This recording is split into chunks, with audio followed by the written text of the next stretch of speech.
Ladies and gentlemen, podcasting since 2005. You're listening to Gamertag Radio with your hosts, podcaster Hall of Famer Danny Pena, the always opinionated Paris Lilly, and from outside of the norm, Peter Toledo. This is Gamertag Radio.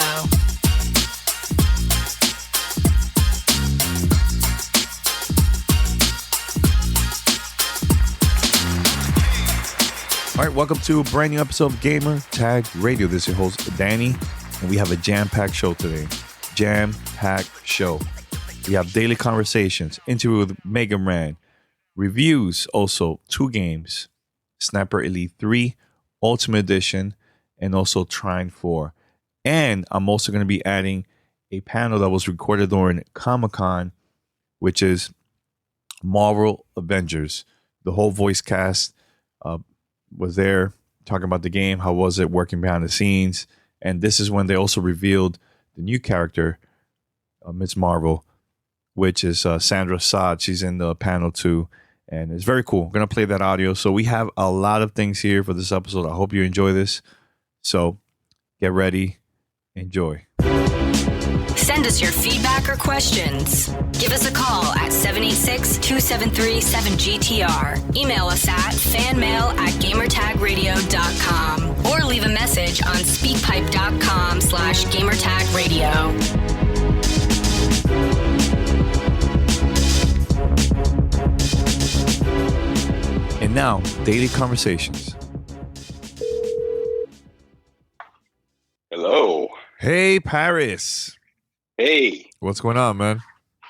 I just watched the trailer for the Division 2 Episode 2 coming October 15th. Ooh. Early access to year 1 pass holders. Oh, wait. So that just came out? I just saw it on Twitter. Oh. Like right as you're going. Oh, man. You know, I missed it. I haven't. Oh, wow. Okay. I got to check that out. Definitely, man. Well, I know they're doing State of the Game later today, so I'm sure they're going to talk all about it today. Definitely, man. Paris, a couple of things, man. I was busy yesterday. I was speaking at a school here in New York City, in Harlem. And there was a lot of news yesterday, a couple of news. One is, out of nowhere, PlayStation 5 release date? Not official release date, but Sony said holiday 2020, which was obvious. But out of nowhere, didn't you find that kind of weird? I mean, the way that they've been doing it, they've been doing it all through Wired. I mean, Mark Cerny obviously had the article, a few months back, kind of just detailing the path that the hardware was going to go for the PlayStation 5. So this coming out and basically officially putting the name PlayStation 5, which, we all expected it to be in holiday 2020. Again, we all expected it to be.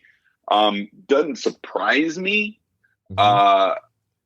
Yeah, I mean, I guess it does seem odd that it's just coming like in the first week of October. I honestly expected them to do this probably like in December or something. I don't even know. Are they even doing PlayStation Experience? I don't think so, man. I think maybe 2020. 2020 makes sense for Sony to do that, but I don't know. I find it weird. But I think there was like new details about the console, right? Well, yeah, the DualShock 5. I mean, it's going to have haptic feedback and things like that, which is cool. I mean, it makes sense. I mean, just a natural progression of the controller. I mean, it makes sense. And we already know SSD is going to be in there, faster load times, all that. So, I mean, again, nothing surprising that came out of this that really shocked me. Huh. Interesting. Anything else from the Sony side, PlayStation 5, besides that, about the DualShock controllers? No, I mean, like I said, I would expect them I don't know if they've officially said this or not, but I would expect them probably early next year, probably in February, they'll have an event, not necessarily show off what the hardware looks like or put a price on it, but maybe, show some upcoming games that we potentially could expect, things like that, going into the next gen, and then, go dark until E3, and then E3 will probably be the full reveal. Now, my question to you, do you think Xbox should say something? Should they even keep it quiet until next year? Like, 'cause they've been kind of quiet about Project Scarlet. they've already said all they need to say for this year. I mean, they use E3 as their platform to announce Scarlet. We know it's coming in 2020. Again, they're not going to put a price on it, a date on it, an official name on it until probably spring or E3 next year. So there's really no reason for them saying anything. Yeah. Another thing that surprised me yesterday, because I've been expecting this game to come out in a couple weeks, right? Doom Eternal delayed to March 2020, and I think that's like the worst date for that game to come out because there's a bunch of games coming out around that time, especially Cyberpunk. I don't know what they were thinking, but hey, well, here's they're gonna fix the game. If the game's not ready now, don't force it out half-ass, and then we're all mad because it's broken, and then they're scrambling trying to fix it. March isn't ideal at this point with all the games that will be coming out in spring, but if that's when it's ready, then that's when you put it out. I mean, Doom obviously has a huge fan base, so I mean, there's people that are going to be anticipating anyways. So Watch Dogs will be out. Cyberpunk obviously is coming out after that, but I mean, hey, if that's when it's ready, then that's when you put it out. Yeah, this is interesting. I mean, this happened, I think, a couple of days ago. So you heard about what happened with Blizzard, right? That pro player that got banned because I did, and Blizzard looks like the biggest hypocrites in the world doing this. It's clearly they don't want to upset China, and they don't want to lose their windfall of money that comes out of that region. So that's all this is. Yeah. I mean, for those that don't know, it's there's been protests that's been going on over there, and I think this is also happening with the NBA. The same exact thing, right? Like somebody, I think it was the general manager of was it the Rockets? It's Daryl Morey, the GM of the Rockets. He put out a tweet in support of the protests, and China obviously didn't like that. And we're literally, I think one game already got canceled. I know the Lakers are going over there to do an exhibition right now that potentially could get canceled as well. But I mean, the NBA is putting at risk, their whole financial windfall over there as well. And it really comes down to this.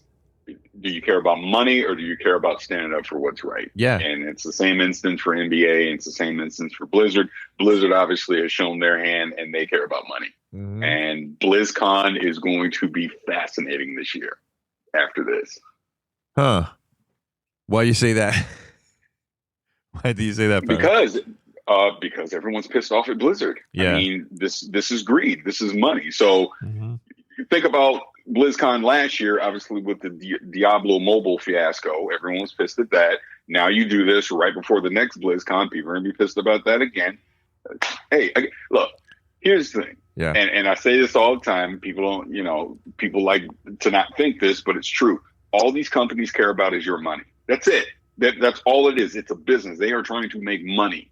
If they can make you happy along the way as they make money, they'll do it. But if the bottom line is make a profit versus not make a profit, they're going to do what they can to make a profit. And that's what you're seeing with Blizzard in China. Yeah. And that's what you see with Activision, with doing various other, microtransaction and DLC things that they do, exclusive deals. It's all about the bottom line and its money. Yeah, definitely, man. All right, but I mean, I know this is a short audio because I have, Mega Ran interview, have a couple of reviews I'm going to be posting on the podcast. Do you have anything else before I wrap this up? This is a very short one right here. A very short dating conversation. I'll say this. I'm looking at the title update 6 for episode 2 for the Division 2. I'm reading it as we're talking. Yeah. And I don't see the raid on here anywhere. Wait. Read what you said. No raid information. I don't see anything about the raid on here. I see there's two missions. There's 2 classified assignments. There's a new specialization called the Technician. They're doing improvements to builds and things like that, Dark Zone, all that. Conflict, it looks like there's team elimination, and I guess the Wharf, that must be a new map. But I don't see nothing on here about the raid. So I hope they got something to say about that today. Yeah. Oh, yeah, well, maybe they'll keep that as a surprise, you think? No?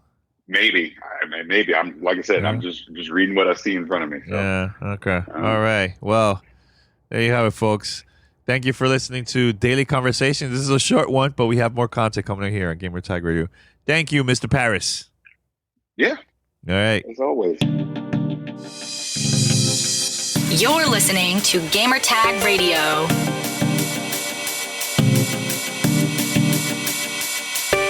All right, we're going to continue with the show. We have more things here. And now with my interview with Mega Ran, recorded during New York Comic-Con. All right. So live, Comic-Con, New York Comic-Con. Wow, finally, after all these years. Bro, years. You're like one of my oldest internet friends. I have to say that. Like we've been online following each other for a very long time. Since MySpace days, I think. Bro, yeah, that was since MySpace. Yeah. You were in my top 8.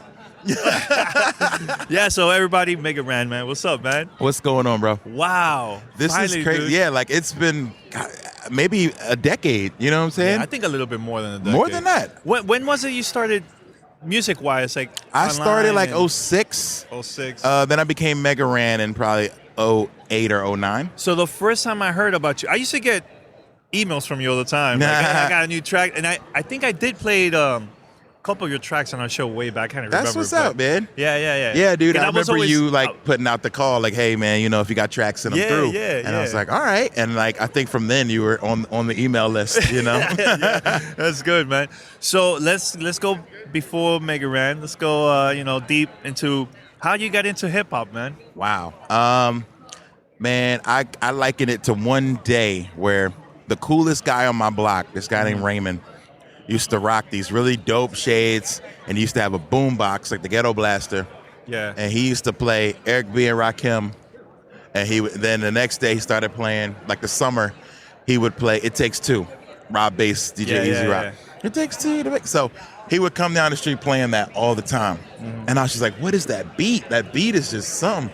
And I went and found it myself, got the cassette, and we started bumping it in the house. And then later was LL Cool J, Run DMC, Beastie Boys. You know, so I was just like, this hip hop movement is something I really want to be a part of. So I became a fan, you know, and my mom was like, oh, that loud music, turn that stuff down, you know. Yeah. And it was like a way to rebel, you know, against parents being like, oh, I'm gonna turn it up, you know. But later, maybe 5-6 years later is when I started like writing my own raps. It was like 93, 94. What was your old name back then? I was the R. R. What that stands for? Raheem was my name, and I couldn't think of nothing else. Okay. So Raheem sounded like Rakim a little bit, and Rakim was one of my favorites. Yeah. And so he would call himself the R sometimes, but not like as his real name. So I was like, oh, I'm gonna be the R. And then I looked at it next to like some stuff on tapes. Like I used to write it down on the cassettes, and it didn't really look that cool. Like it looks like there. Yeah. You know what I mean? Like it didn't look dope. Yeah. So I was like, I'm gonna figure something else out. And then it was comic books, ironically, and here we are. X Factor, they debuted a guy named Random in the X Factor comics. And it's this big dude, and he was able to transform and shapeshift into different objects. Okay. And I was like, oh, that's when I want to be on the mic. As an MC, I want to be able to shapeshift. Like, oh, you want to talk about games? You want to talk about fun? You want to cry? You want to love? I can do that. So I became Random. Now, I was there for about 10 years, and then with the advent of the internet, Random became a word that was just really hard to find on the internet. You know, like it wasn't easy to locate, to Google. Yeah, exactly. An artist named Random. I was going to say and you got to think about that. So any artists or any creatives out there, it's great that you have a name, even if it's a name that all your homies call you, but it's got to be something that's easily found through Google. You know, you can't be like, yo, my name is John, and that's it. You're like, who's gonna find that? So Googleability, as I call it, is very important. So Mega Ran came after that because I really love Mega Man. I started sampling those tracks, and maybe that was around the time that I met you, like 07 or so.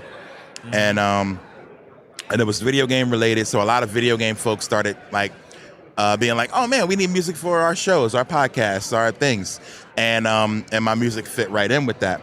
So then I found like a whole new world. And that was the year I went to my first Comic-Con. It was in San Diego.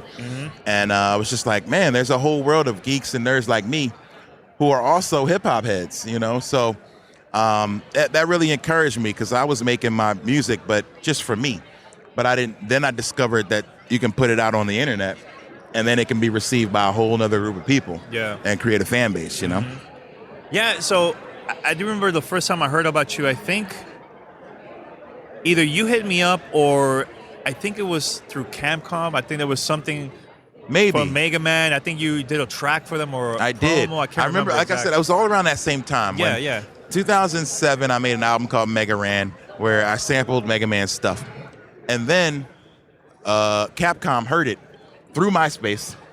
So Capcom's MySpace messaged me and was dope. like, hey, we want to talk to you about this Mega Man album. And I was like, oh, snap. You thought you were going to get in trouble? Yeah, I was like, oh, they about to sue Oh, me. no, It's copyright, over. copyright. Oh, no, I'm so sorry.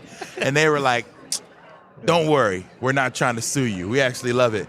And we run a site called Capcom Unity where we like spotlight fan art. So people who make really dope fan art, we're going to allow you to share it on this website. And we want to interview you. And I was like, thanks, man. There's a guy named Seth Killian. I'll never forget.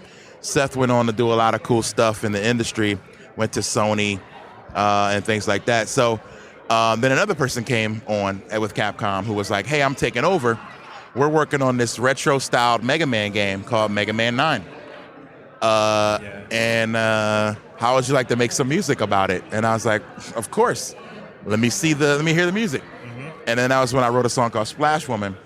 And I feel like around that time, Capcom was showing a lot of love, and that's probably when I first heard of Gamertag Radio, and it was around that same time. So I was just like, oh, wow, like there are video game podcasts? Like there are people who talk gaming, you know, from our perspective? I was like, oh, this is dope, you know? It's not just like white dudes talking about it. All right. Yeah. So it was really encouraging, you know? So I want to thank you for being one of the early, in my mind, pioneers in this like industry. Because before, half the people I knew even knew what a podcast was. You know what I mean? You were out here doing it, laying the groundwork. Yeah, you know what I'm saying? Sure. And you know what it was back then?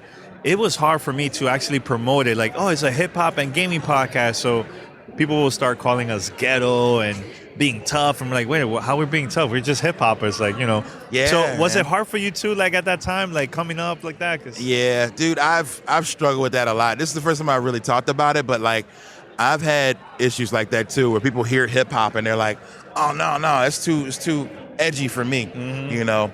So I've played the respectability politics game, you know, in the past, where to the point where I was like, "Oh well, look, my music is clean, my music is nice, my music is fun," you know, and I was trying to fit into those boxes that they wanted me to fit into, and then now I'm like, nah, man, like it is what it is. Yeah. Like, granted, my music's not foul. It's not ghetto. It's not whatever. But, like, it's hip-hop. So I'm not going to run away from that. And I think that I've had situations like that. Shout out to Hip Hop Gamer. I talked to him a lot about that. And he's like, you know, he's a hip-hop dude, you know, from New York. Who's like, yo. But, you know, a lot of people are not ready for it. Like, and they're not ready for that. They're not ready for that, but then I've learned that that's on them. It's not on you to change for them. Yeah. It's something that they have to initially or at some point eventually come around to. Yeah. Because everybody in the world's not going to be stuffy suits guys and you know calm and super calm. Yeah. All right. You know what I'm saying? Like we're in a different age now where all types of people, you know, you can't judge a book by its cover, man. I sat next to a guy on a plane flying here. Brother just as dark as me with a Knicks hat on. He was coming into JFK and then there was like a white lady sitting between us. And when she had to sit next to him, she was looking like, you know, and I saw it. And then this dude pulls out a book and he's studying for the LSAT. You know what I mean? Like, this is an educated cat. Yeah. And you're afraid because he's wearing a hat. Because they always, backwards. They look at the person, what they're wearing, or how they look like, like, oh, this guy's probably ghetto or something. You think because I got the newest sneakers that I don't know video game, you know, topics. Like, come on, man. Those things have nothing to do with each other. So they think like, oh, if you're not a journalist or you haven't gone to like journalism school and all that. Like, nah, man, if you know what you know and you can back it up with facts and be entertaining and engaging doing it, then there's a place for you in this world, which I think is awesome for creatives because you can be yourself. You don't have to try to fit in. And I tell people that all the time. Like me as an artist who raps about video games, also raps about comics, also raps about life as a black man. You know what I mean? but all in the same package, that can be too much for some people to handle. And I've realized that it's not on me, it's on them. Like, my job is to be a creative. You're too. So therefore, we create the way we want to create. Yeah, exactly. You know? That's it. Now, when was it that people now are adding you into Nordcore? Because do you see yourself as that, or more hip hop, or both, or like? I don't know why there is a difference or a distinction. To me, it's the same. Because like it's hip hop. Yeah, at the end of the day. It's like look, there's the Tribe Called Quest, Roots type vibe. Yeah. You know, there's the gangster. There's gangster rap. Yeah. Like there's gangster rap. There's conscious rap, backpack Exactly. rap, art rap, future rap, whatever. There's like so many names for stuff now. Cloud rap. But it's still hip hop. But it's hip hop at its essence. Sometimes I find myself getting into those things where I listen to the new guys today, and what they're doing is, I heard somebody call it urban pop. Urban and pop? And it kind of like made me scratch my head. Because like a Post Malone, for example. Okay. What do you call that? Is it hip hop? I see it as a hip hop, but kind of like, is it R&B too? I mean, I don't know. Like, So I heard somebody call it urban pop. Urban pop. That's the first time I heard Being about like, that. okay, so you're singing, but it's on hip hop beats. Yeah. And it's with a hip hop edge and swag. I don't know, but the point is, everybody can call it something. So when Nerdcore started, it was MC Frontalot who was looking to carve his own niche in a very crowded lane, where he thought, man, there's no way I'm gonna get on the cover of The Source or The Vibe. You know what I'm saying? Yeah. So he came up with a term, which was very smart. He's like, yo, call my music nerdcore hip hop. And people took to that. It was like, oh, this is novel, this is new, you know? Yeah. So sometimes you gotta throw a name on it, you know, to make the customers find it easier. Because like you get lost in the sea of Post Malone's as MC Frontalot. You know what I'm saying? They're both considered hip hop when it comes to like where they would be shelved on iTunes. You know, so I understand that, but at the end of the day, it's just hip hop. Like, and I get fans that come to me like, man, I really love your music, but I don't like hip hop. And I'm like, hello, McFly. It's like, the same thing. This is hip hop. Yeah, what do you mean you don't like hip hop? If you enjoy me, then you enjoy hip hop. You're just listening to the wrong stuff. Like, turn on some MF Doom or some Sean Price, or something like that, and tell me you're not gonna like find some fun in the bars, you know, or pick something out of that you enjoy. It's just that they think like the mainstream is hip hop, so it's like, oh, well, you're not talking about guns and bitches and hoes, and it's like, well, yeah, there's more to rap than that, but don't discount the people who do that, and don't write them off as ignorant. Yeah, because these guys are doing some amazing stuff, you know. I don't know. Let me get off my soapbox. You know, I'm a huge wrestling fan, so watching. Nice. So I'm watching, Monday Night Raw. You know, I'm like, oh, New Day coming up. I'm like, wait a minute, is that Mega Ran? Nah. Oh, that was on SmackDown. Well, SmackDown. Yo, that was how insane. in the world that happened, Bro. So, and by the way, every time there's a promo, who is it? It's like it's an artist, a hip hop artist. You're there in the background always. WWE posts that picture every time. You know which one I'm talking about? Wale. Wale. It was Wale. Yeah. Dude, I couldn't believe it because Wale was on NXT this week, and they used a picture of him in the ring, and I'm like right behind him, and I was like, oh dang, like they still use that photo. That was 2 years ago. Yeah, that's a free promo right there. Hey, I'm okay with it. I'm like, good. man, free promo. So man, that was a dream come true. I live in Phoenix, and Xavier Woods is my boy. We've been boys for a long time, before any of this journey started. And he was telling me about New Day and how he was going to do that and what he was hoping to get from it. And I don't know. I wasn't super confident in it because I was like, yo, you want to be like three black men with muscles, but you want to be like positive and smiling and dancing. And I was like, that's never been done in wrestling. Usually the black dude is... It's always like the tough. You know what I'm saying? Yeah. So, but you want to be smiling and dancing? I don't know, man. And he's like, yo, I think we can do this. And it blew up. It became super popular. So then he hit me and was like, we got this idea for a rap battle. I pitched it to them. It sounds ridiculous, I know. But they actually said yes. And I'm like, oh, all right. Well, congrats. And he's like, well, are you in town? And I was like, well, actually, yeah. He's like, so we need you for this. And I was like, all right, you want me to write something? He's like, no. I want you to be in the entourage in the ring. And I was like, oh, get so wait, the outfit, heck they out gave here. it to you, right? To wear? Yeah, they did. Okay. Dude, they tried to give me, if you know, I'm wearing a big top hat, like the Uncle Sam hat, and a New Day Bootio shirt. they wanted me to wear the whole Uncle Sam getup. The whole outfit? Like a suit. They had the suit, the pants for Uncle Sam. I was like, I'm not wearing that. So Yeah. I tried it on. I was like, oh, it's not fitting. It's not going to fit me, man. You don't have a 3X. I can't wear it. And I could have wore it, but I wasn't wearing that. So I just was like, I'll wear the big hat because everybody wore something silly. It was 4th of July. Yeah. So the other guys that are in that segment are independent wrestlers in Arizona or Las Vegas or California who come out and do extra work for them. So they're all big and muscle, but they're just standing back there being silly. And me. And I'm just like, how did I even end up here, dude? And so Xavier's like, stand with me in the ring, stand right by my shoulder so that you can be on camera. And I was like, oh, dope, that's what's up. And so you notice any picture he's in from that moment, I'm in it. You know, like he did that. That's smart. He did that. He's like, dude, I want you to play the camera. And I was like, all right. And Road Dogg, who wrote the segment, the script, okay. Yeah. he told us, don't get in the camera. He's like, you guys are extras. Don't try to take over the shots.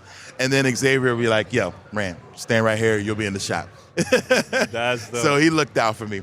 And he's like, man, thank you for all the help. Because they would read me the lines, and I'd be like, all right, so maybe you should deliver it like this. Give it a little pause so it can hit. Bam. And they were like, thanks for the help, man. How can we repay you? And I was like, man, you put me in the ring. Like, that's it. He's like, but if you could ever repay me, just give me a shout out. And sure enough, Xavier did, if you remember. He says, Mega Ran, hold my trombone. Yeah. And so I was like, yes. Yo, that's history right there. I'm in the script. I'm canon. I'm in the universe or something, exactly, you know? Exactly. Like, and it was on 4th of July, so it was like a big, big day, a big event. John Cena was backstage. Like, it was really cool, man. That was like a dream come true. Like, oh, man, I'm a huge fan. It was totally like, as a kid, I would have never imagined being able to, let alone go to as many events as I'm able to go to now. But like, just to be in the ring, like to walk the ramp, like, dude, it was nuts. That's nuts. dope. Yeah, man, that was awesome. Yeah, so I know we were talking about DJing. Because I used to be a DJ back then. For real? Yeah, I mean, my cousins, we mess around the house, but then my cousins was more of the DJs. We used to go like all over South Beach, house parties all over Miami. Nice. I was more of the promoter back then, you know? So how you got into DJing, man? I saw you streaming, but now you're actually DJing at venues too? Yes, I was mostly practicing on stream. I get on Instagram, I get on Twitch once a week. I respect the craft of DJing so much that I would never call myself a DJ. Okay. But I picked up a cheap controller and I just started learning.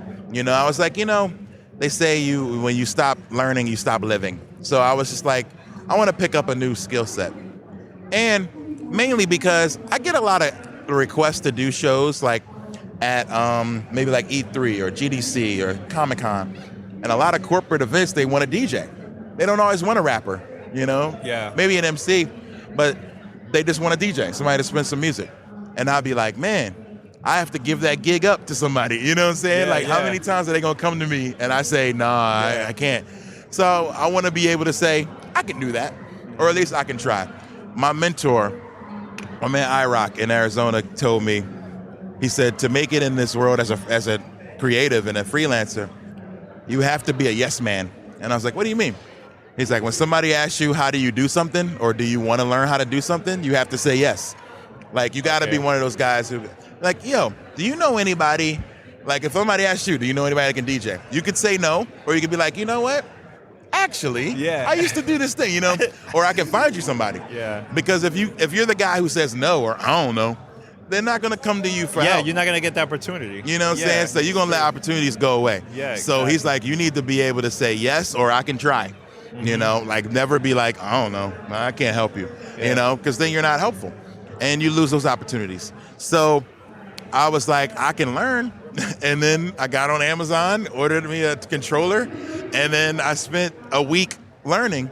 And then my first DJ gig was at Caesar's Palace for that's not a bad gig. Not a bad gig. It's all right. Not a bad gig. Now I only do huge gigs. Nah. Yeah. But yeah, man, Caesar's Palace for StarCast, which is a big wrestling event where they had a bunch of indie wrestlers come out.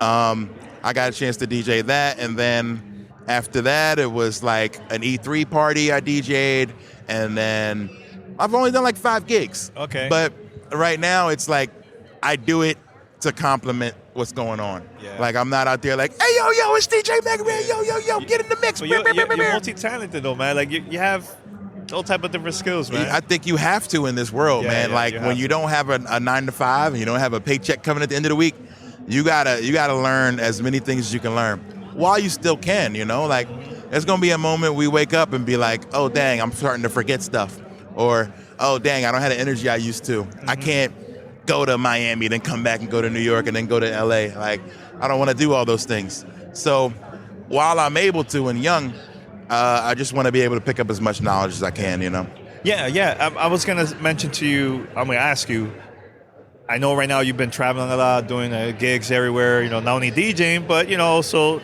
performing and everything. But hard times, man, like trying to get business-wise, like how hard was it for you starting out to start trying to get gigs and trying to get money from all the stuff that you've been doing now? And also musically too, like releasing albums and all that. That's hard work. I say I learn as I go, because music is such a learning process for me. Now I think I've got it down where I know how to put out an album and hopefully it'll do well if I promote it right. But in the beginning I had no idea, so it was just trial by fire and a bunch of trial and error, mostly error. And I think hard times for me were I was a teacher at first, so I had a full-time gig and I had a paycheck coming, but I had summers off. So summers I would tour, so that way I could always come back. I had that cushion, and then I put out an album called Black Materia 2011, and it's Final Fantasy VII based, and it kind of went viral. Like it blew up on the internet, and it led to me getting more calls. Like, oh, people want me to play PAX, they want me to play MagFest, they want me to play South by Southwest, all these cons. And so it was like time to crap or get off the pot, as my mom said. Like I had to figure out what I was going to do because I had teaching gigs, but I also had requests to go play gigs. And I was taking days off. Like, all right, I'll take a day off this week. I'll take a day off next week. And then it was, my principal came to me and was like, you can't serve two masters. Like, you got to figure something out. Yeah. And I was like, you're right. So I'm going to put in my 2 weeks notice and I'm going to quit. And because I knew that I could come back and I can always teach. Like I have a degree. Nobody can take that away from me. So if I really want to teach again 5 years from now or 2 years from now, I can. But are people still going to want to hear Mega Ran on stage 5 years from now? I don't know. See, that's an uncertainty. So I'm like, I got to just go for it. And the universe just took care of me after that because I didn't have a plan. I just had like three months of gigs lined up. And so I quit my job. Then I got asked to play a tour with MC Chris. MC Chris is like the biggest nerdcore rapper. That's probably where the whole nerdcore thing came from. It's because I said yes, and so I played in a whole nerdcore tour. Always say yes, remember that. I said that. I said always say yes. Yeah. So, but if I wasn't going to say yes, I would have told him, let me find you somebody else. Not like, oh, I can't help you.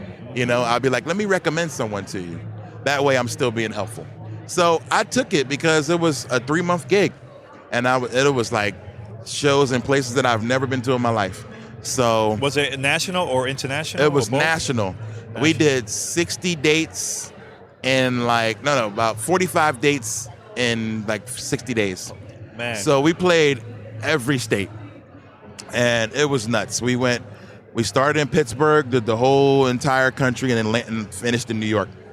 So after that, I was a seasoned tour veteran, you know what I mean? Like I could rock on stage with no problem. I didn't have a hype man. I was like, I can do this now. And I drove most of the way myself. And I was like, all right, I can do this. And luckily, being on tour, it allowed me to stack some money. So then I could plan my other move out where I could still pay my bills. Yeah. Before that, it was literally do a show, hope that it'll pay my bills, hope that it'll, but it was a struggle. But I got lucky getting that gig, and then after that, I put out an album right after that. So it was like, all right, timing. You created a buzz. Yeah. So it was like perfect So when timing. you create the buzz from playing literally in every state, now, if you guys want more, my album's coming in a month. Would you record during the tour, or you were just once you get home? Once I got home, I was writing. But I know people that will do that. I know people. I'm so bad at that. But I really envy people who could do that. I don't record on the road unless it's like if I get to a city and a guy's like, yo, I really want to record with you, can you come by my studio? And I'm really inspired or motivated, I'm doing like a money thing. You can't see me. If I'm motivated, then I'll be like, all right, cool. I'm gonna get in the studio and write with you. But most of the time, I don't write lyrics and I don't record when I'm on the road. It's just, I use one part of the brain at a time. You know what I'm saying? Yeah, everybody's different with that. Yeah. I try not to. But I was touring with homeboy Sandman, and he would write the whole time in the back seat. He'd just be writing bars every day. And I'm like, man. He's like, yeah, I'll finish my whole album. And I'm like, what? You know, I was so jealous of that. But yeah, man, the hard times though are what makes you like appreciate the good times. You know? Yeah. And that's for me always been like, just knowing what it's like to never know if somebody's going to listen to your music and not caring, you know, it's a part of falling in love with the process. It's something I read in a book. And I think I finally got comfortable with that. It's just like, if you make a podcast and nobody listens, did you enjoy doing the podcast? That's what's important. Yeah. Not whether 20 or 2,000 people listen. It's like, yo, that was a dope ass podcast. You know, we nailed everything. We did it right in the time that I wanted to do it. Like, so falling in love with the process is key for me now. So whether 1 or 1,000 people hear it, I'm happy with how it came out. You know, it sounds corny, but you need that to get through those tough days when you're like, dang, man, nobody's listening, you know? All my friends on YouTube, all their numbers are going down, you know, myself included. Everyone's getting hit. This adpocalypse, you know what I mean? And it's like, but are you making worse quality stuff? Hopefully not, you know? So that's what it comes down to. It's like, you gotta fall in love with what you make before anybody hears it, and even after, and still be completely happy with it. And then it won't matter what the results are. But you still gotta eat though. Yeah, but, of course. Yeah, you know what I mean? You gotta eat. When it comes to you creating music, is there one song that you think is like the greatest song you ever made, in your opinion, and why? Out of the whole career that you've been working on. Dang. One song or an album. You could go with an album too, whatever is easy One for you. song. Like, there's a reason why you think it's important for people to listen to that song or album. I think Dream Master. It's on an album called Forever Famicom. K Murdoch did the beat. He sampled Little Nemo, the Dream Master, which was a game on NES that I really used to like. And it has a great story about a little boy who would dream these amazing things, and then some of his dreams would come true. And I thought that was like my story. You know what I mean? Like, when I sat at home playing these video games, I was dreaming of a life that was way more crazy than I could imagine. And now, like, I get to live that life. You know what I mean? Like, we get to go to Comic Cons and travel and play shows for people and strangers coming up knowing our lyrics or our words. And, you know, so it's an emotional story because it talks about my journey. So it talks a lot about the struggle in the beginning, like being a kid who was just so different that I got teased a lot and that people were like, you're being ridiculous all the time for me. And then taking these ideas and forming them into something new and becoming a rapper and then traveling and things blowing up on the internet. Like, it's my life story. So the song Dream Master is the one I think is like the required listening for Mega Ran. It's like, you gotta know this song, and then you'll understand the whole story. Yeah, you know what? Your story reminds me a lot of me. Yeah. With the podcast, like, I was working a 9-to-5 job. I used to work at Discovery Channel, so I was doing that, and then I was doing the podcast on the side, and I would take a lot of vacation days every time I go to like an event, like E3 or a company would invite me to like a private event. Always have to take days off, man. The struggle is hard, man. So yeah, you know, and at some point you got to make a decision. Like, is this going to be your thing, or, you know? So now I've been doing this now full time for 2 years. Nice. Yeah, I'm proud of you, man. Not perfect, but it's still good. You know. Yeah, like the struggles are going to be there. Yeah. You know, but you can't give up, because I say, and I don't know about you for your job, but my worst day of doing this is still better than the best day doing anything else, because I know I'm working for myself and I'm doing what I believe in. You know what I'm saying? So even my rough days, I'm like, at least I get to do what I really love, and I'm not slaving for something I hate or someone I hate. You know what I'm saying? Like, I say I'm my own boss, and my boss is mean, but he's also fair. You know what I'm saying? And like I appreciate it because you get to do what you love, man. Yeah. Like, and it's not always going to be easy, but that just gives you the story to tell. Oh, you married? Yeah, kids, yeah, I'm married. Kids? No kids. No kids. So, if you do have kids in the future, and let's say 50 years from now, 50 years from now. 50 years from now, Okay. you know, they'll I'm go not- online. They go online and they search for their dad, Mega Ran. Nah. What is it that you want them, not only them, but also just the next generation of hip hoppers that are probably going to create your type of music? What is it that you want people to remember you as? That's a great question. Mm-hmm. Well, if they're searching the internet for me 50 years from now, I want them to see that, like, I won like a Nobel Peace Prize or something. You know what I mean? Like, I hope that would be something cool that happens in my career. Yeah. Where, like, I just want people to know that I fought for fighting for your dreams. You know what I mean? Like, that's always been my thing. And I want people to know that that's like my mantra. And I just need people to always remember that anything's possible. Like, I want them to know that, like, I came from humble beginnings and, you know, and was able to do a lot of really cool stuff without a cosign from like any major label or any major entertainment company. It's just a guy with a dream who just took what he knew and what he learned and turned it into something new and hopefully gave the world some smiles along the way, you know? Yeah. And that's really what I hope everybody gets from my story, is that he tried to put smiles on some faces. You know what I mean? Yeah. Well, any projects you're working on right now, so people could be, you know, be prepared and get ready to purchase it or anything in the future? Yeah. The future thing is an album that I'm working on. I haven't even talked about this yet. Oh, okay. This is exclusive. All right. Let's do it. I'm working on an EP with a producer named Young RJ from Slum Village out of Detroit. Okay. So it's going to be very soulful, like Dilla vibes to it. I haven't made a project like that in a long time. So I'm going back to the soul, to my roots. So yeah, there's some references to games and nerdy stuff, but it's mostly about real life because we're in some real times right now. There's a lot going on, and I wanted to make something that reflects the times that we're in. Yeah. I don't have a title yet, but we got like 7 songs that I really, really like. And I think the first single's coming sometime in November. Oh, so snap. Well, I gotta be ready for that. I'll send it to you. yeah, definitely. Yo, I just want to say it was an honor having you, man. We Dude, it's been 12 years. 12 years, I'm bro. like calculating. Okay, so it was 2007, and we finally got to meet. So 12 years. Wow. Yeah. That is insane. Yeah. And we've been at probably so many of the same places. True story. All throughout these years. True story. I went to my email because I have a lot of old emails, and I found one of your old ones. I think during your MySpace days. I gotta look for it. Dude, I think I have it. I'm not sure. let me see I that have to if look you for have it. it, dude, Yeah. because that's insane. Yeah. Wow. Yeah. Probably was like from my old Yahoo account or something. Dang, yo. Old school, man. Old That's what's school. up, man. But It's- you know what? Like, yo, you're like me, man. We want to promote. People will call it spam, but it's more like, no, I want you to check out what I do. Yeah, I like, just want you to see what I'm doing. Yeah. You know, and like, I do an email list even now, but even less people open it probably. But I always tell people, like, you can always remove yourself from those lists. Yeah, also spam, and yeah. you know, it's not spam. You know, if I'm just like sending you an update on what I'm doing. You know. Well, true Like, story. My email was not an email newsletter. It was a direct email. Oh, I sent you a direct email. Yeah, but okay.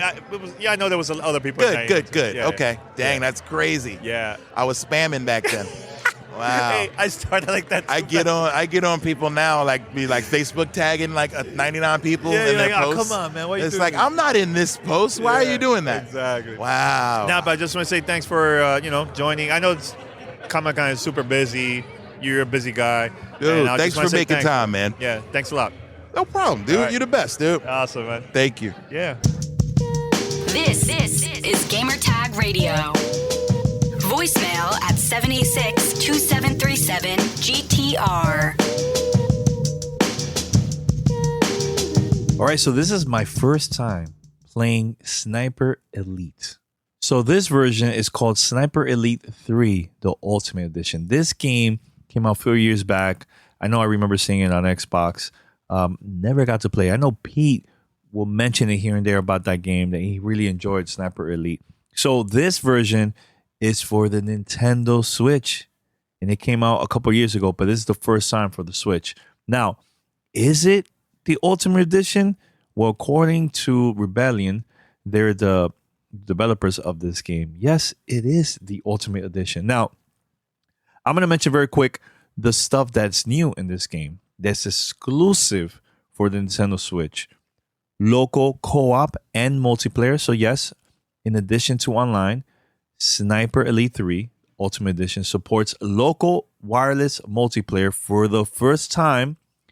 So you could get together with a friend and play 2-player local co-op throughout the whole campaign. Also, you can compete with your friends, multiplayer up to 4 players. Or if you want, you could go online and play up to 8 players. Yes, this game also has motion controls. Not my favorite thing in the world. I've never been a fan of motion controls, but that's an option for you, for those that are really into the motion control. So this has 8 additional weapons packs featuring 24 extra weapons, 6 additional competitive multiplayer maps. There's also the challenging Overwatch co-op mission called Twilight Strike. There's also shooting range featuring weapon-specific challenges. In addition to the intense story campaign, this game features all the additional content ever released for the game. That's all the maps, all the DLC, everything, even the patches that they fixed throughout the years from the old version. Everything is included, plus 4 extra campaign levels, which is only going to be available here on the Nintendo Switch. The game is a lot of fun. Now, I'm going to give you the negatives first. This is perfect if you're playing this on the TV. Personally, I think that's great. Now, when you're playing a campaign and you're playing on dock, it's a little bit annoying when you're trying to snipe and the screen is so small, like the scope is too small, that it's uncomfortable for me. I don't know if it's like that for other players, but it was really uncomfortable. I feel like this game is a lot better, in my opinion, to play on the TV than on the go. But overall, I think you can still play on the go and you will have a lot of fun. But I'm saying like certain situations, it's a little bit annoying because of the scope, so that's just me. It just looks so small on the screen. But overall, the game looks great. The game looks amazing on the Nintendo Switch. If you're into the whole sniping, even if you played previous Sniper Elite games that came out for the Xbox One, PlayStation, go for it, man. This game is a lot of fun, man. Lot of fun. And plus, all those extra exclusive features that's only for the Nintendo Switch, I think is a must buy if you're into this type of game. If you're into the whole tactical shooter and you're a Nintendo Switch fan, this is a game that I definitely should check out. I've been having a lot of fun, and I'm trying to see if I could finish this campaign alone. If not, I'll probably will play online to see if anybody would like to play or local co-op. We'll see. But so far, I'm enjoying it. The game is pretty cool, man. So far, man. So yeah, definitely. So that's Sniper Elite 3 Ultimate Edition review for the Nintendo Switch. This is Gamertag Radio. Voicemail at 786-2737-GTR.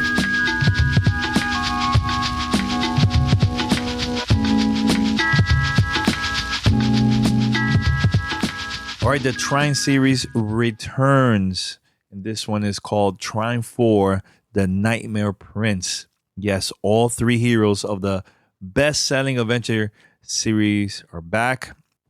Trine 4 reaches new heights in the series, bringing the most complete gameplay experience ever to fans and new players alike.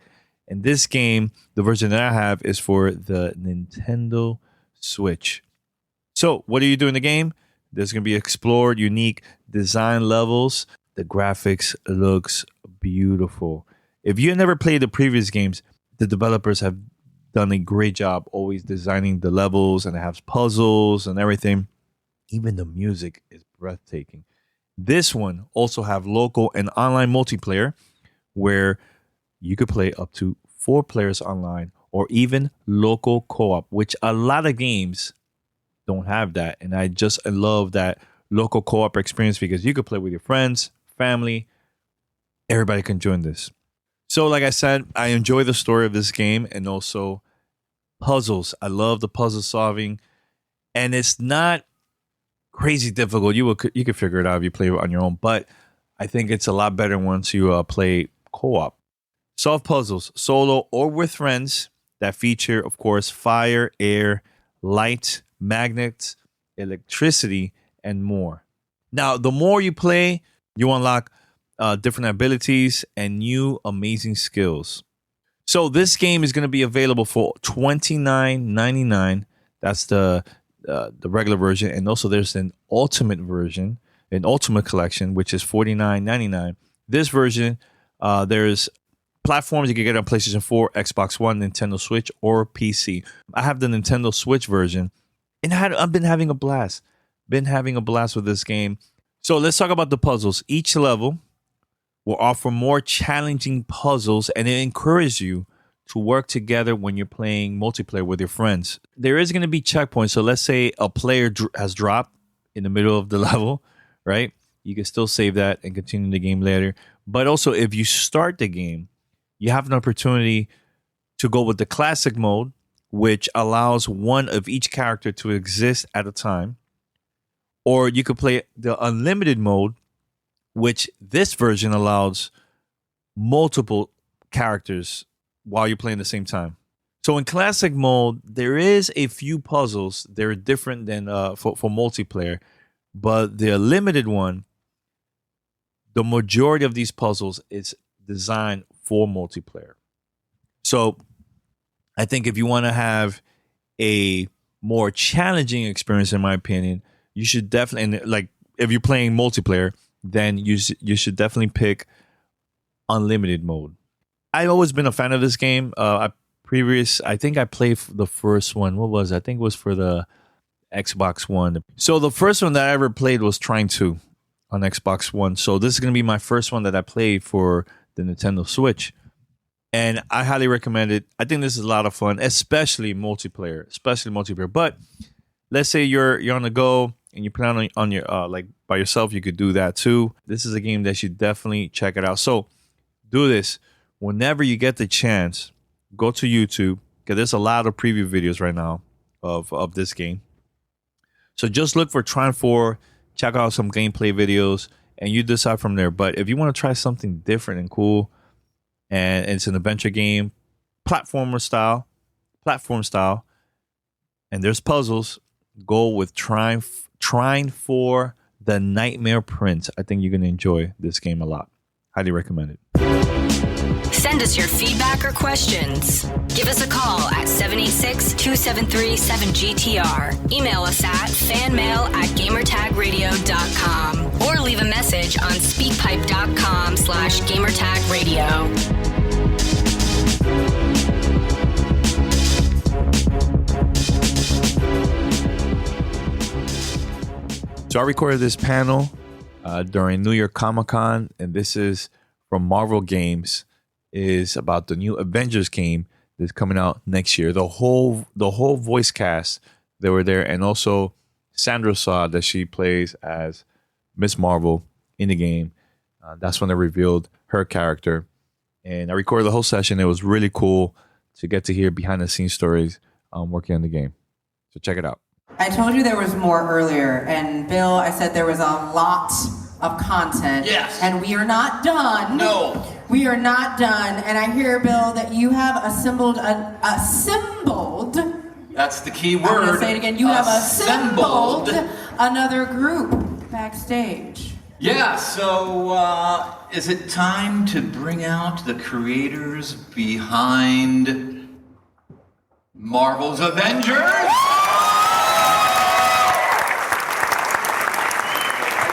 Yes. I think that was a yes. I mean, what Bill says goes.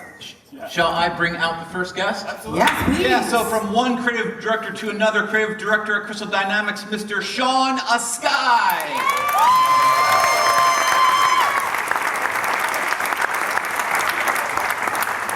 Where's his intro music? I don't know. Does Sean, I mean, Long walk. he has his own intro music. Perfect. What's up, New York? Sorry. Yeah! So Sean, you got a lot of content. Like, The whole rest of this packet is all you. You got a lot of content for us today, but can we start with my favorite part, the story? Absolutely. So, for those of you who have not seen anything, our story begins on A-Day. The Avengers are expanding their protection initiatives. They've just opened their new West Coast headquarters, and they're unveiling this brand new custom helicarrier called the Chimera, and it's outfitted with this powerful reactor that is shrouded in mystery or sort of controversy called Terrigen, but the source of it is called Terrigen. So of course this is just like a sneak sort of opener of how you play the game, the different characters, their unique fighting styles, get you kind of a taste of it. Did Thor's hair get a makeover? Yeah, I have a thing with hair. I don't know if you noticed. We keep always kind of, refining, iterating on our characters. We felt that we needed something more combat ready for Thor. And it kind of, every decision we make is kind of driven by our narrative arcs, and this is where we feel he starts. Well, so we've done that, and A-Day seems to not necessarily have gone as planned. What do you think, Bill? Yeah, I mean, that's what happens to Marvel heroes, right? These mistakes happen, bad things happen, and so the Avengers set out, as Sean said, to open up this big West Coast headquarters and show the world that, hey, maybe we need to expand our protection. We're always based on the East Coast, but what if something happens on the West Coast? Are we going to take 6 hours to go over there I didn't know. Let's have headquarters over there, but something bad happens and it kind of all goes wrong, and as you've seen in other videos, the helicarrier goes down, and the captain goes down with the ship. You had to destroy San Francisco. You had to, and Cap. So now that A-Day happens, SF is destroyed, Cap is who knows where. 5 years later, where are we at? Yeah, well, there's, like you said, the Cap went down with the ship. The Avengers are blamed for this tragedy. The superheroes have disbanded, and superpowers in general have been outlawed. So a new organization called Advanced Idea Mechanics steps in and sort of fills this void. Advanced Idea Mechanics, what's short? AIM? What? Yeah. AIM. So AIM takes the role of the superheroes, sort of offering an alternative to the superpowered or the super beings by, using science to protect the world. That just doesn't sound that sounds problematic. Becomes problematic. What have they done to Avengers Tower? Taking it over, jerks. Sean's so casual about this. He really is very casual about the Avengers being scattered and AIM taking over. It's the philosophy, right? So AIM believes that, these super beings, and their faulty logics, they're ruled by emotions, that they're ultimately, the biggest threat to humanity, right? So they feel if they can harness these powers and kind of put it in these AI synthoids, that, they can offer sort of, a controlled, more, reliable source of protection. And as we said earlier, all of the best villains think they're the heroes of their story. Absolutely. And AIM really believes they're doing the right thing. AIM believes it's not going to be the government, it's not going to be politics, it's not going to be entertainment, it's not going to be superhumans, least of all. It's going to be science. Science is going to lead us forward. And so that is what AIM is focused on. Their minds, their technology, that's what's going to bring tomorrow to today. Couldn't have said it better. Without spoiling, could you go into what does the world feel about this? The world thought of AIM? Yeah. It's divided, right? In one way, there are these, people that believe that, the superheroes are awesome and they've done a lot, to protect them and to take care of them. But there's the other side. There is collateral damage done by these heroes that they can't deny. So, it puts us in this position, or the world in this position, where they have to make a choice, and in some ways that freedom has a cost, which is AIM. And to the person on the street, they think AIM is awesome. AIM has free phone charging stations and helpful robots to carry your groceries. Everyone's like, AIM is great. AIM is awesome. Thank you, AIM, for stepping in and protecting us. These dangerous superhumans, they cause damage. But AIM, you have all this technology. You're going to save us. You're going to lead us into the future.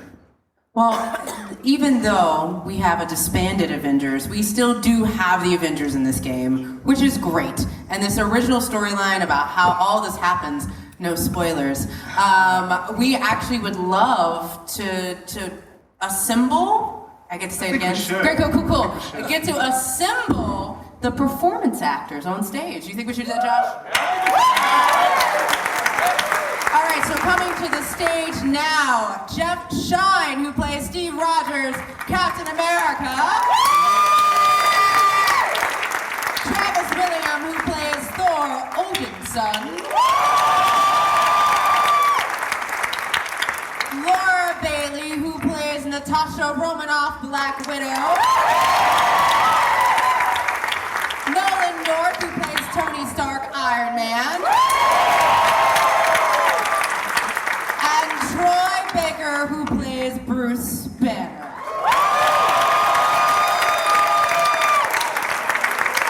The Avengers have been assembled. Relax, enjoy yourselves. All right, let's start with Troy. How long did it take the mocap stuff to put on your face? No. I just got here. All right, what do you want to know? So, Bruce Banner. Yes. What is his core conflict in the story? What is his dilemma? His dilemma? It's on the script. Did you not get it? We're just reading the question, Troy. I like it. Dilemma is that's a comic book word, and I like comic books, so it's a good word to use. His dilemma. I would say that Bruce he's really at the core. We've got a very emotional story that we're telling, right? And I think that Bruce is smack dab in the middle of it. And me being a comic book nerd, I love the stories that you don't get to really delve into a lot, especially with Bruce, because as the Avengers know, it's like the Hulk is a great tool you can just throw out. It's bring in the big guns. But then there's a whole other person on the other side of that, which is Bruce Banner. And reading like the Ultimate Avengers, when you start getting into that Bruce Banner storyline where here's someone who's really in conflict with who he fundamentally is as a person. And the fact that when he uses his superpower, he eats people. So, true, like if you read the comics, that's something that he genuinely struggles with. And not a lot of people really get the chance to play in that storyline. So the fact that we got to do that is really what drew me to be a part of this. And it's something that I feel is an important thing to tap into with the Avengers. Like he's 100% overwhelmed by this feeling of guilt and remorse that maybe they aren't superheroes and that he's really having to struggle with this. And that's a very bold thing to do in a game like this. And I think that honestly, to Sean, his credit, we got to do. I'm really proud of the work that we did, man, and especially the stuff that we did at last. What happened? Someone was like cost. It was weird. You said it was awesome. You said it was awesome. Oh, you said it was awesome. I'm just throwing you off. Some of the last stuff we did is some of the stuff that I'm the most proud of that I've ever done, man. It's really, really good, and I think that comes from a team that you trust because they trust you. And when that's the sand in the box you're playing in, then you're gonna build some pretty kick-ass castles. Yeah. So that's his dilemma. All right. Wow, that is a dilemma. Not a dilemma is that amazing chapeau you have on right now, Nolan. So Nolan. That means hat. I know. Oh, so Does Nolan, it really means hat? are you sure? You play Tony Stark. I do. You have a very interesting relationship with Bruce, which we will get to. You seem to be in this different state with Bruce after A-Day. Earlier this year, we showed off a cinematic of Tony and Bruce fighting. Can you let us know what they were arguing over? Because I kind of want to know. That's soup. Tony likes the gazpacho. He gets into the colder soups, and Bruce is a hot soup guy. So. Oh, okay, sure. Yeah. because I'm not. Oh, you mean the other fight? Yeah, that fight. Oh, the other one. That one wasn't in the game, but Troy and I, we did it at my house. Soup fight. Aren't you glad you came? Okay. Was it good? Was the soup good at least? I mean, I like No, gazpacho is terrible. It's a sauce, right? This is going very well. My agents are being called right now. Is Josh Keaton still here? It's not funny.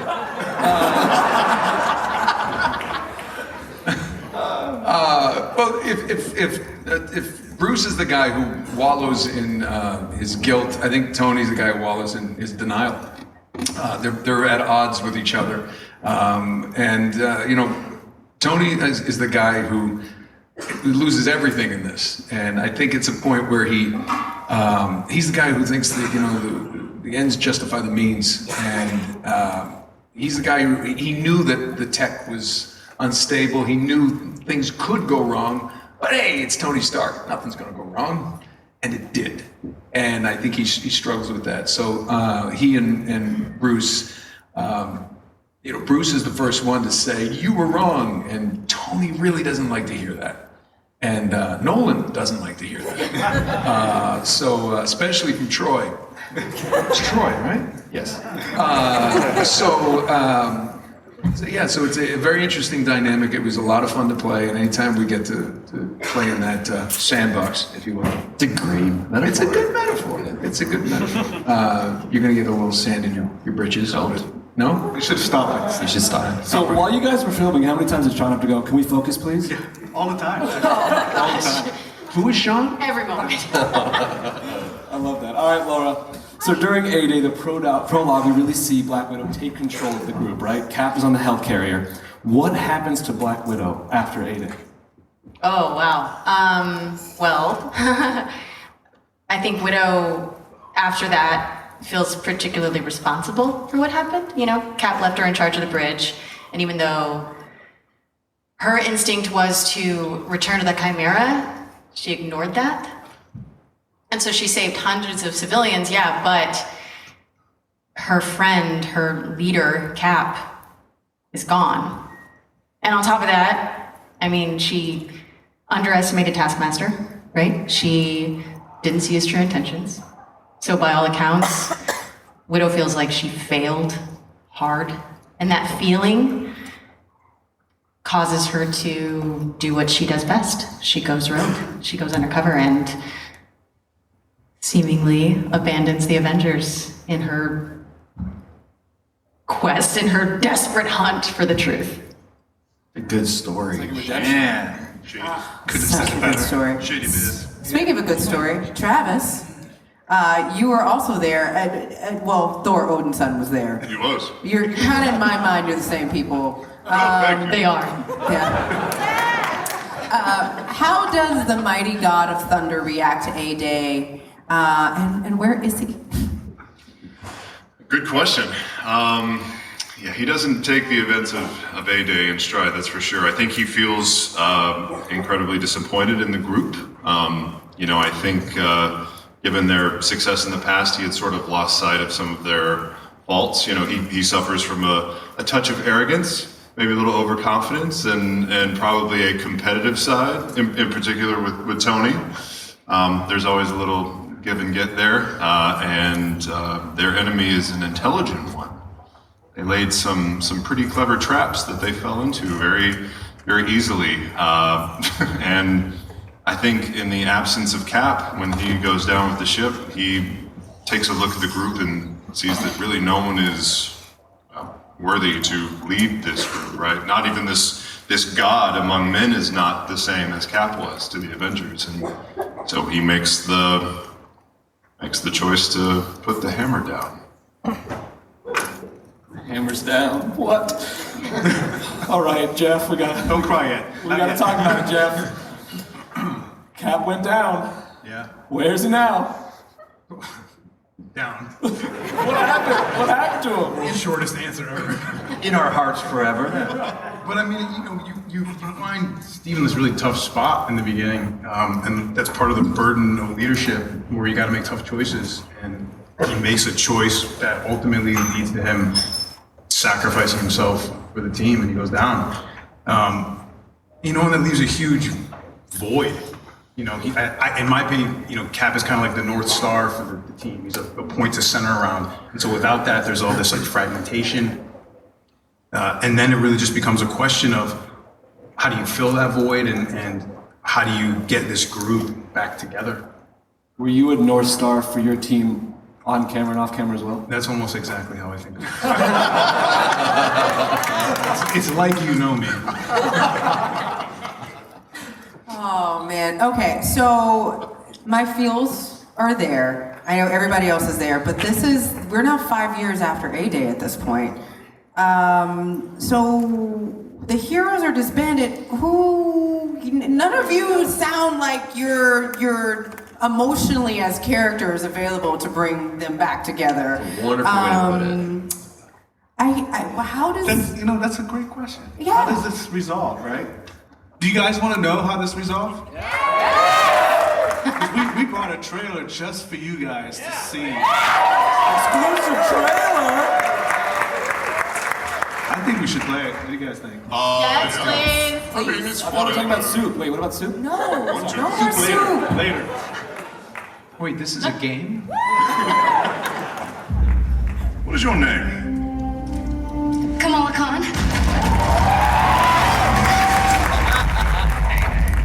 I was just some weird kid from Jersey who didn't fit in.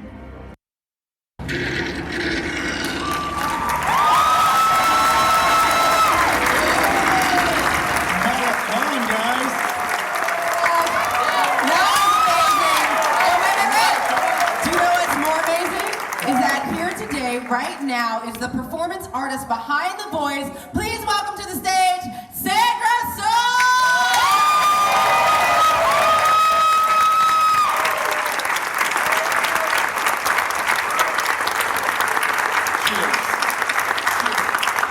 So good.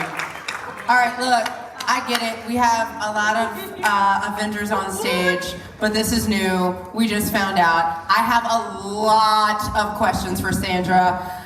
We gotta get her to a mic. I got so many questions. Y'all have a lot of questions, right? All right. Hi. Sandra.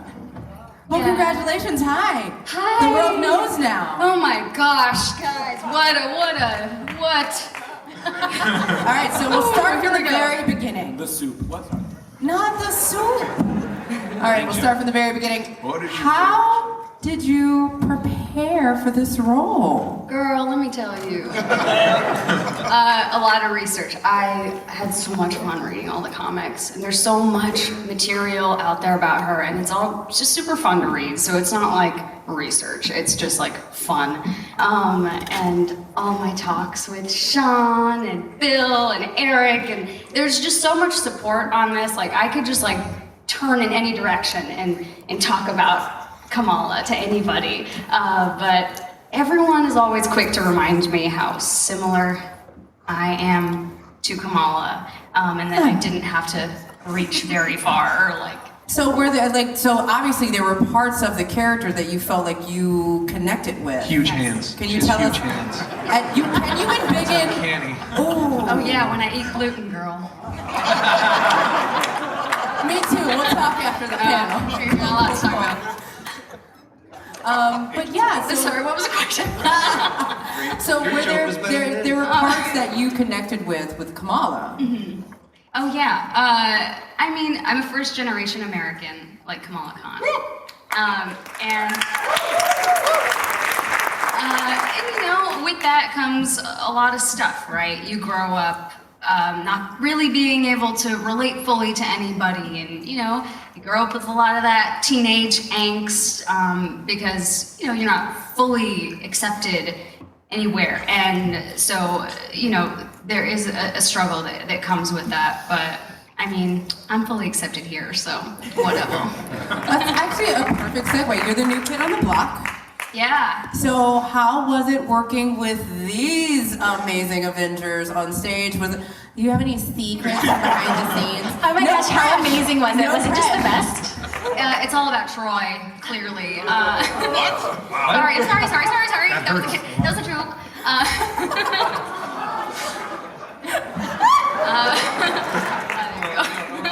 So I'm going to say to you, so We got that platinum card, y'all. what do you hope fans will get from your performance? I'm just going to move to the next question. No.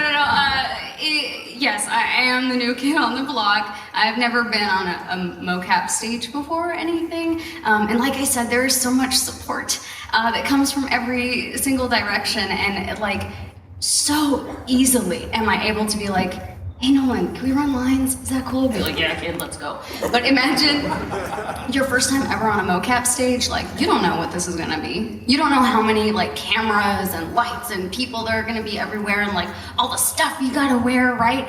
And then your first ever scene with anybody is Travis Willingham, who's the tallest man in the world. And he looks at you and he goes, what's your name? And you're like, oh, come on. That was pretty good. What is my name? I feel like we could spend the rest of this panel just having you do impersonations of everyone on stage. Where's my credit card? I gotta say, seriously, her enthusiasm was uplifting. It really was. It was funny because she was. You every day you came. Isn't this great? We're here. And, I'm old and cynical now. I'm like, yeah, actually, it is pretty great, isn't it? So I thank you for that. I thought that was great. You're welcome. You're all right. And for so many of the fans of Kamala Khan who have been reading the comics, who are just like 5 years now of amazing Ms. Marvel, what are you most excited for fans to see from your performance? Ooh, I hope that everyone is able to relate to Kamala as I am. Like, she's so relatable. Like, everyone grows up with the struggle at some point that like you don't fit in anywhere, and like she goes through that so hard, and I hope that people are able to glean a little bit, to take home a little bit of her resilience and her strength, because she's so strong and she gets through all of those struggles so easily. And yeah, I hope they're just able to connect with it as much as I have. Well, speaking of the comics, Bill, I think you have someone else behind stage. We have one more mic. Yeah, so as you've seen before, when we brought up, we involved Christos Gage and Adi Granov. We like to get really authentic and bring in the creators who know these characters, who love these characters. So in this case, we wanted to be, we feel very protective of Kamala Khan. She's like a little sister to us. And she's a rather new character in the Marvel Pantheon, so we want to make sure that we get her right, and she's making this almost like this big debut in the video game space when it comes to consoles. So we want to make sure that it is right and make sure it's authentic. So I want to bring out someone who was involved in looking at everything that we did with Kamala, with her lines and what she looks like. I was very proud and honored to work alongside her on editorial row. She has since grown to become the VP of Character and Content Development, and she happens to be one of the co-creators of Ms. Marvel. Let me bring out Ms. Sana Amanat.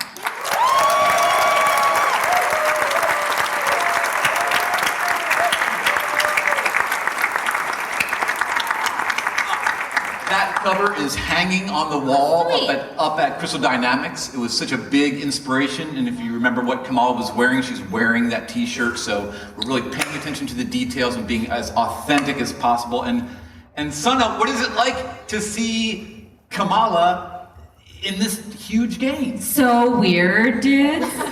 It's so weird. I can't believe that she's like this moldable thing that you guys can now actually really become a part of, which is pretty amazing. Also, we got away with it! What's up?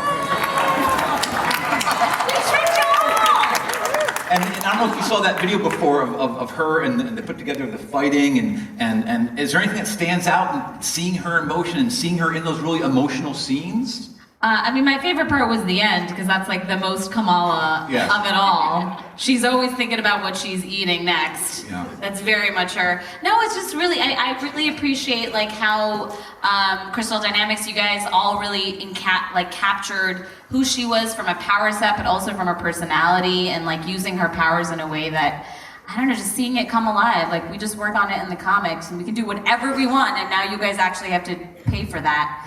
So it's really hard. But it looks absolutely fantastic, and Sandra has just been kicking butt. I'm so happy to have you here in the Marvel family, and thank you. You just did such a great job. Yeah. So, Sean, what is the driving force to choose Kamala Khan to reassemble the Avengers? That's huge. It's a huge task. Yeah, it was. And I mean, we started with a disbanded Avengers, and we knew we needed someone or a hero that could unite these Titans and bring them together. Someone who had unwavering hope. Someone fierce, someone resilient, someone who knew these heroes better than they knew themselves. A fan who saw them as mighty superheroes. So, we didn't set out to tell the coming of age story, but the ingredients were there, and Kamala Khan was the obvious choice. So if there's Terrigen Mist, do AIM know that Kamala Khan's been hit by that at all? AIM suspects, they don't know. They know that because of the days of the events, the mist kind of clouded or shrouded San Francisco, and then some started displaying powers. They see it as an infection. They see it as a disease, something to be cured, and that's kind of what they've sold publicly to the general public. I'm very excited, and I'm very excited to play as Kamala Khan, because who would not want to play as Kamala Khan? Are you freaking out? I'm 100% freaking out. It's all true. So we're not even done yet. So Sean, there's going to have to be a giant battle with AIM at some point.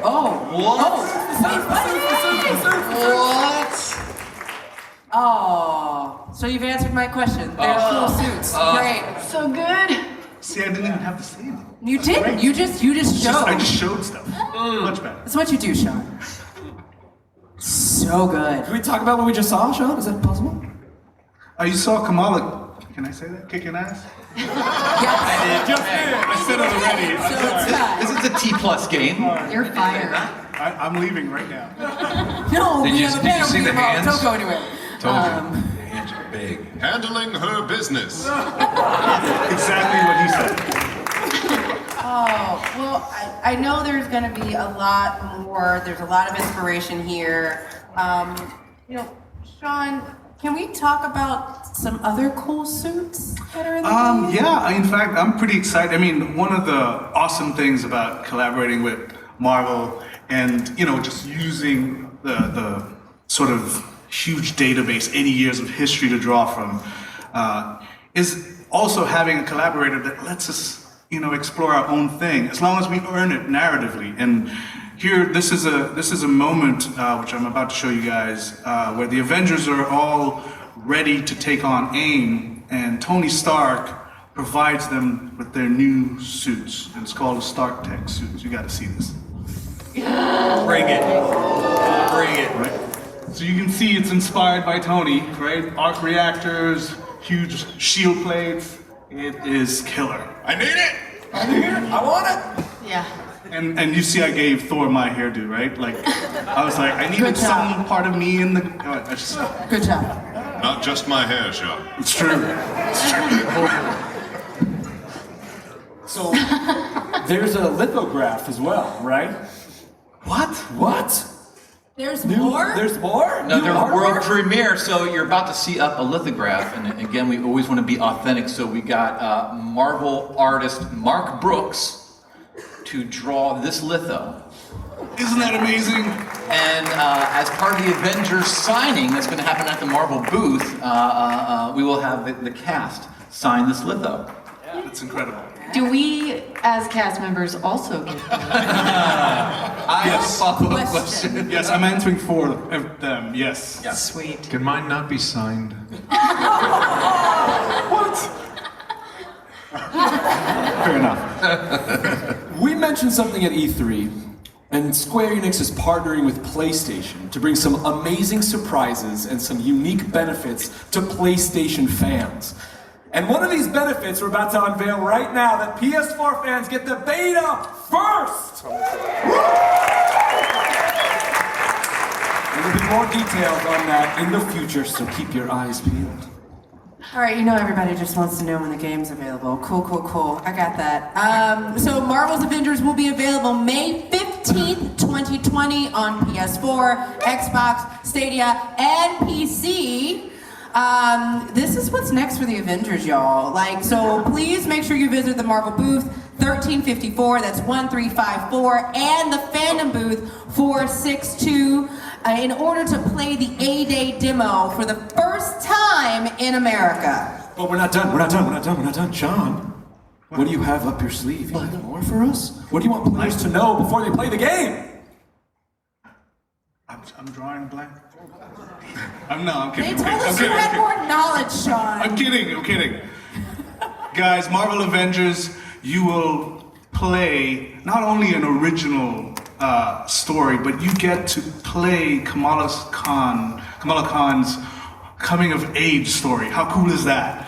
You get to go online with teams up to 4 and defend Earth from escalating threats and live out your superhero dreams. That's the promise of Marvel Avengers. Yes. Okay, so thank you so much, because I think if you tell us anything else, it's going to be a spoiler, and I'm not going to be responsible for that. We also will have some stuff over at the Marvel booth tomorrow. We will drag Sana and Sean and Sandra over to the booth.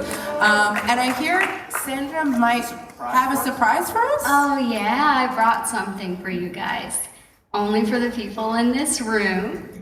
You guys get the fan fiction. You guys get Avengers versus Evil Sewer Lizards in full, just the people in this room. And Angelique is gonna tell you more about it. You guys will all be able to get a redemption ticket when you leave here. All the instructions will be on that ticket, so do not lose it and read it. It's important. And if you know anything about Kamala Khan, you know the fanfic is a really big deal. It's a big deal. Speaking of a big deal, I also think there are some collectibles that we need to be talking about. Absolutely. Another world premiere. And guys, these are all items in the actual game. Yeah, that's again. We always want to be. How can we go above and beyond and be really smart and be really authentic? So we just didn't put random things in the Earth's Mightiest Edition. We went through the game and said what items can speak to each character. That when you open up, you can say, "Oh, there's the blueprints for the Iron Man armor. That's Black Widow's belt buckle. That's the Hulk bobblehead that's on the dash of the truck in the scene that you saw with Bruce and Kamala. There's the picture that Kamala took at A-Day. There's the pin that Kamala gets on A-Day. There's the keychain that Thor holds up. And Travis, what does Thor say when he holds up the keychain? You are not worthy. The replica of the honorary statue of Cap. That's all in the Earth's Mightiest Edition that you get. So, does that bobblehead say from Tony? Yeah, absolutely. Just check. Yeah, see the signature? Tony did that. Just it's actually love Tony. Oh. Yeah. Don't know if that's better or worse. How soon can I get that belt buckle? Because I want to make a costume. And I think it would be great. Guys, let's give it up one more time for Marvel's Avengers!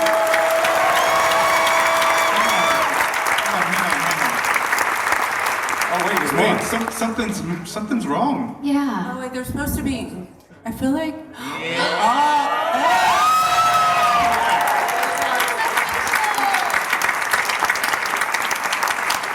my gosh, I really so much fun. You're listening to Gamertag Radio.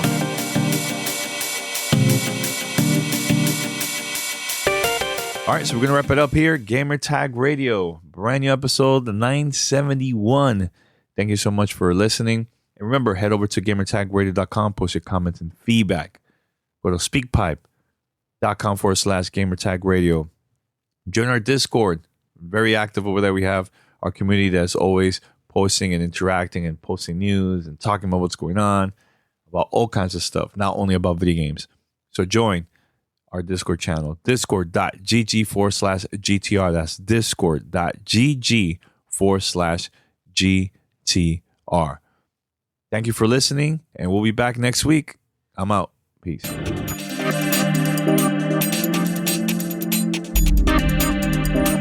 Thanks for listening to Gamertag Radio. Be sure to like us on Facebook and follow us on Twitter.